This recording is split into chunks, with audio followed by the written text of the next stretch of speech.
Hello, my name is Taylor Adams, and today I'm going to talk about my journey with a new to me tech tool, Animoto. Today I'll be discussing my journey with using the tool Animoto with my students. I'll go over how I used Animoto with my students, what worked, what didn't work, how I would continue using Animoto, and who I would recommend Animoto to. I chose Animoto because I was looking for a way to challenge my gifted learners and provide them with a new outlet for expressing their knowledge. I've trained them on other sources such as Canva and PowerPoint, and I was looking for a new way for them to present what they've learned, what they know. So for this journey, I had my gifted learners use Animoto to create presentations on the different types of pollution and how we can help or prevent, kind of reduce the pollution in our environment. I also continue to allow Animoto to be used as a choice for them when they're presenting their knowledge beyond this project. So I first heard about Animoto by doing a Google search on some great new tech tools to incorporate in the classroom. I found Animoto on a blog. I was kind of looking through some technology in the classroom blogs, and I found it and I felt like it would be a great tool to implement in my classroom. I knew my students loved new technology and ways to show their learning. And with every tech tool I've shown them in the past, they have been impressed and they want to learn more. So I thought, why not? I knew it would be a challenge for my gifted learners to try something new, and I wanted to provide them with a new creative choice. So once I picked Animoto as my tool, I signed up for a free account and I began to play around with the tools.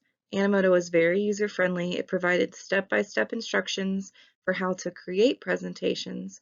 And when I got confused or if I had questions, they had a really helpful help search engine with tons of advice and frequently asked questions there. There were no questions that I had that it wasn't able to answer. So Animoto is a presentation creating tool. It allows users to upload images to create a video presentation. Users can create videos in a number of ways. The process is very simple and easy to follow. The free version has enough for basic use, but the paid version has even more features. For the purpose of this tutorial, I'll be demonstrating the free version. But to create a video, first you must create an account. Once in the account, you're going to press Create Video, and then it gives you the option to choose a template, make a slideshow, or start from scratch. I chose to choose a template, and that's what I had my students do as well. Once you get in that platform, it provides recommendations for you, and then it has a bunch of other options on the left to choose from.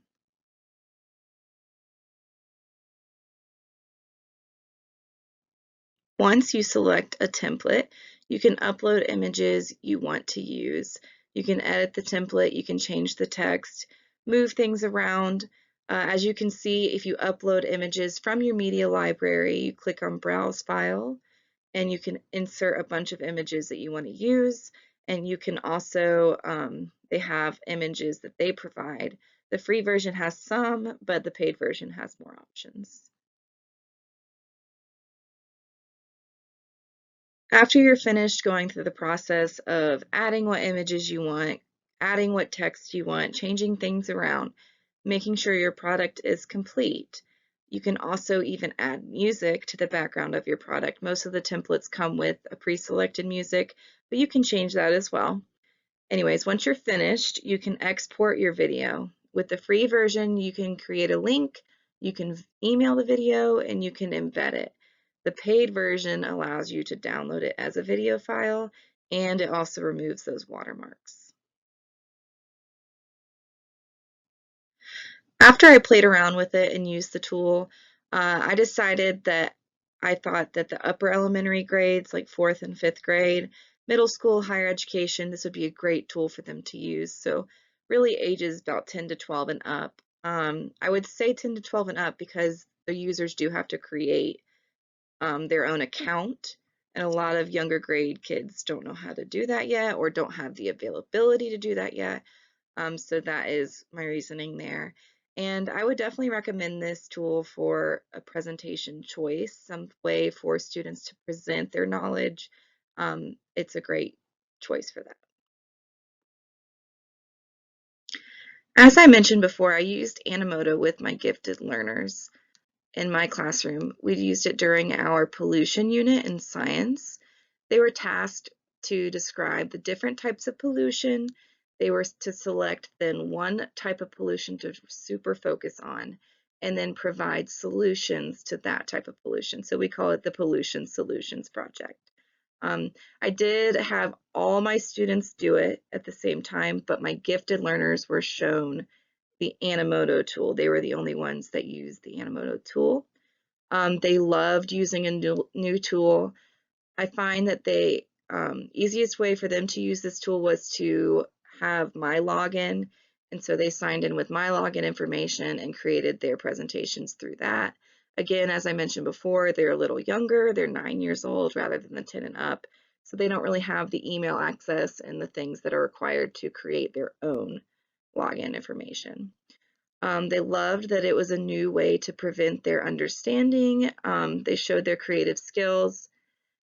So as the whole class was creating their presentations, I pulled my gifted learners to my table in a small group and I showed them Animoto and I kind of walked them through how to use it, and then I was there to support them while they were creating their presentations with their new tool. The rest of the class were using tools such as Canva, PowerPoint, and Flip, or making posters, because those are all things that we have done in the past. I would say that Animoto applies to all three universal design for learning domains. With expression, it offers options for the students to show their learning. Like I said before, they can create their own presentation using their own creativity, which was very engaging for them, which is where that engagement aspect came in. They were very motivated, they were very excited, and they were very, very engaged in the activity while we were doing it. And then this also provided them multiple means of representation. Clearly, it provides them another way to show their learning and their understanding. And it's different than the typical, poster, PowerPoint. It's a little further beyond that.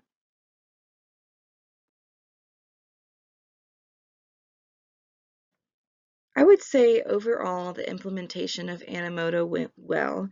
The students loved the project.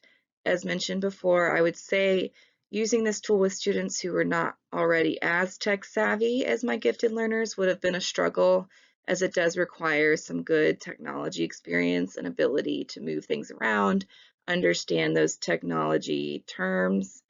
That is why I would say this is better with older students as well, rather than 9-year-olds, unless those kids are gifted or advanced in technology.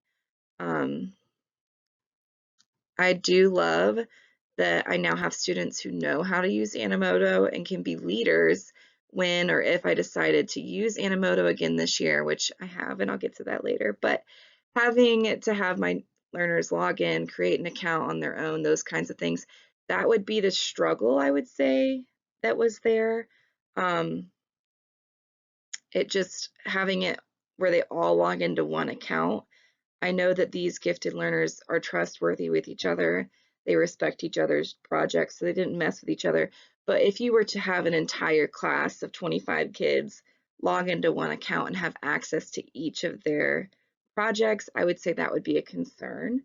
So again, that's why I would say older kids would be better because they would be able to create their own account and you wouldn't have that concern really. I would definitely use Animoto again. I'm going to continue offering it as a choice for my gifted learners for our future projects to show their learning. I often provide choice boards for them when they get to choose how they're going to show what they know. So this is definitely going to continue to be on there. And I am considering creating an end of year presentation. I always do an end of year presentation, but usually I create it.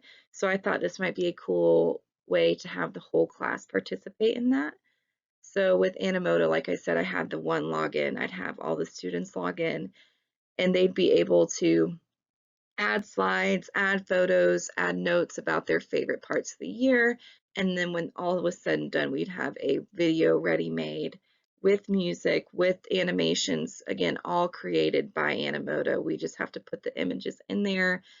It'll make it nice and pretty on its own, and we can make changes where we think are necessary.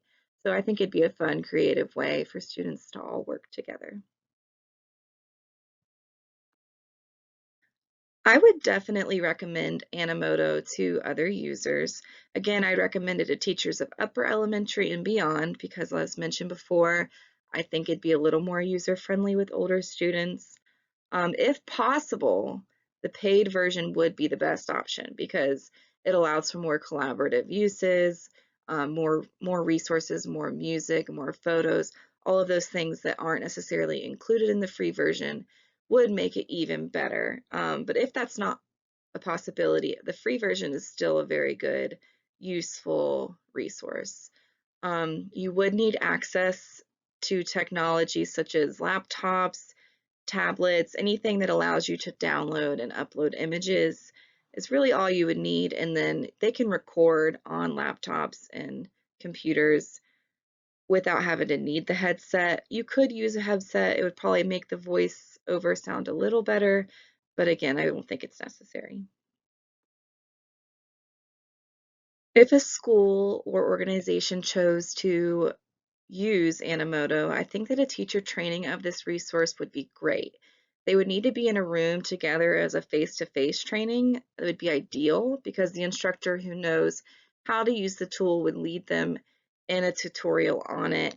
And then they'd be able to kind of walk around the room and help them with creating their own presentation.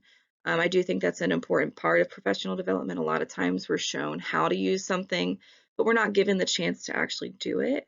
So I think that opportunity would be crucial, having those teachers make something right then and there so that the helper or the tutorial instructor would be there to help them.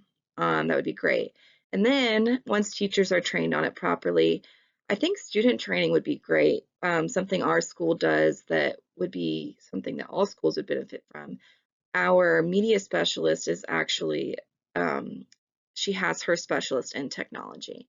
And so she is very excited to teach the kids new technology and show them new ways to use it and all these things.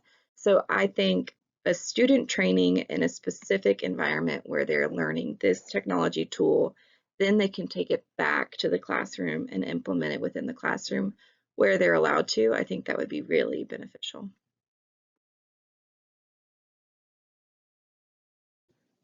All right, well, I hope you enjoyed my journey using Animoto today. If you have any questions about Animoto, I recommend going to their website and using their help option.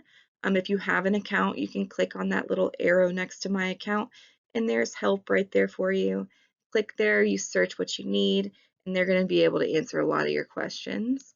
I also found that there are video tutorials out there, and anything that you really need, search it and you'll be able to find it. I am excited and I hope that you find ways to use this tool in your own classroom. I know I'm excited to continue finding ways to use it in mine. Thank you.